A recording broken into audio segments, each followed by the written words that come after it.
આમ આદમી પાર્ટીની પત્રકાર પરિષદમાં આપ સૌ પત્રકાર બંધુઓનું સ્વાગત છે। મિત્રો, આપે જોયું હશે કે માનનીય અરવિંદ કેજરીવાલજીનો ઉદય એક આંદોલનથી થયું અને એ પણ ભ્રષ્ટાચાર વિરોધી આંદોલનથી થયું।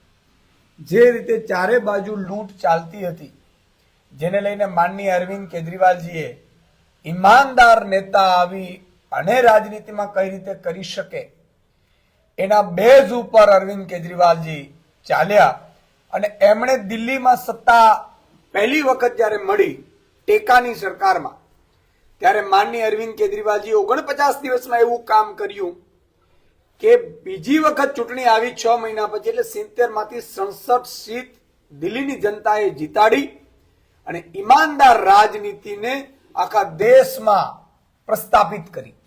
અને માનનીય અરવિંદ કેજરીવાલજી એક ઈમાનદાર નેતા છે, ઈમાનદારીથી કામ કરે છે અને એટલા માટે વીજળી ફ્રી આપી શકતા હતા, પાણી ફ્રી આપી શકતા હતા, આખું વ્યવસ્થા તંત્ર સુધારી શકતા હતા। દિલ્હી એલજીના અંડરમાં અડધું હોવા છતાં પણ માનનીય અરવિંદ કેજરીવાલજી એવા કામ કરીને બતાવ્યા કે જે દુનિયામાં, દેશ અને દુનિયામાં એની ચર્ચા થઈ।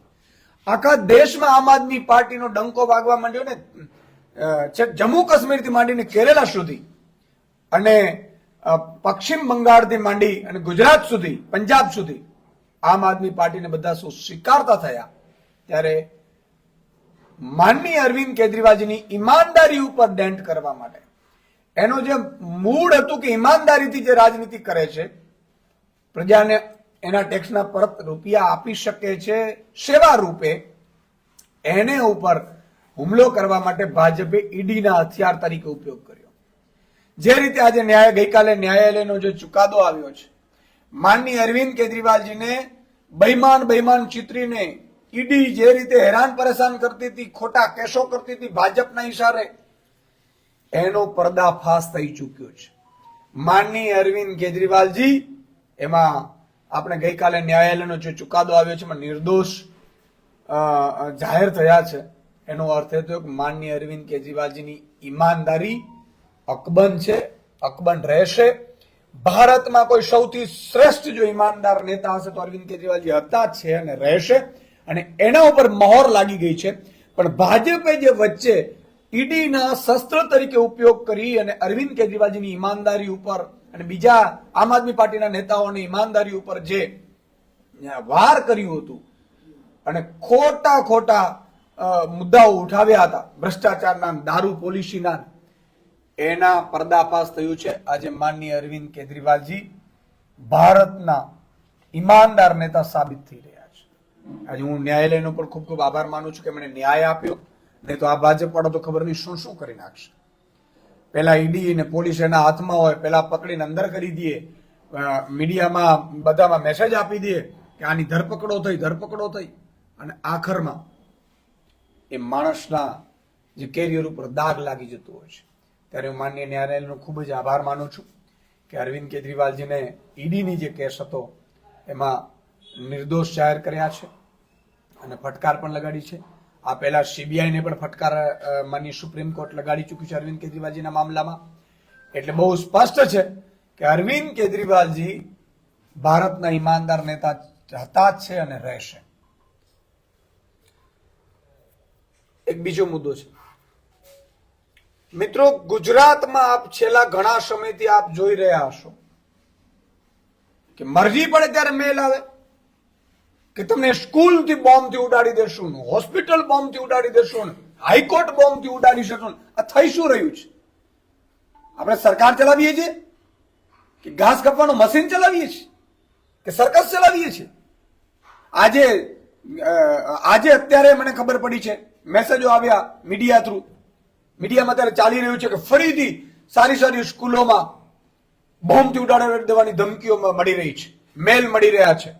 કોઈ પકડાઈ નથી રહ્યું, એવું કોઈ મેલ મળી રહ્યા છે। આજે વાલીઓ કેટલા ચિંતિત છે। આજે હું પણ દીકરાઓનો વાલી છું, હું પરિવાર લઈને બેઠો છું, મને પણ ચિંતા થાય છે। નરેન્દ્ર મોદીએ પણ ચિંતા કરવી જોઈએ। આ સ્કૂલને ઉડાડી દેશું ને, આ ઉડાડી દેશું ને। મને લાગે છે કે કાયદો અને વ્યવસ્થામાં ગુજરાતને આ ભાજપે તળિયે બેસાડી દીધું છે। આ પેલા યુપી બિહારની જે હાલત હતી એના કરતા પણ બદતર હાલત ગુજરાતની અત્યારે કાયદો વ્યવસ્થામાં થઈ ગઈ છે. મરજી પડે તે કોઈ મેલ કરી દે છે અને મેલવાળો કોઈ પકડાતો નથી, મેલવાળો કોઈ એની સામે એક્શન નથી લેવાતા. આજે વાલીઓ ચિંતિત છે, બાળકો ચિંતિત છે. મરજી પડે ત્યારે સ્કૂલોમાં મેલ આવે એટલે પછી વાલીઓની અને બાળકોને ચિંતા થાય છે. મને લાગે છે કે ગુજરાતની કાયદો ને વ્યવસ્થા તળિયે ગઈ છે, કારણ કે અહીંયા જે મંત્રી મુખ્યમંત્રી જે બેઠેલા છે એ બધા સર્કસ ચલાવે છે એવી રીતે કામ કરે છે. જાણે કે પોતાના ઘર ભરવા હોય ભ્રષ્ટાચાર કરીને કે ભાઈ ટૂંક સમય છે, હવે આપણી પાસે જેટલો લૂંટાય એટલો ગુજરાત લૂંટી લ્યો, હપ્તા રાજ કરો, ડ્રગ્સ કરો. તમે વિપક્ષના કોઈ મંત્રી કે મુખ્યમંત્રી આવે છે તો આમ આદમી પાર્ટીના નેતાઓને તમે ઘરે પોલીસ પહોંચાડી દો છો. ત્યાં તમારી પોલીસ પહોંચી જાય છે, ત્યાં પોલીસ કેસ કરવો હોય તો પહોંચી જાય છે.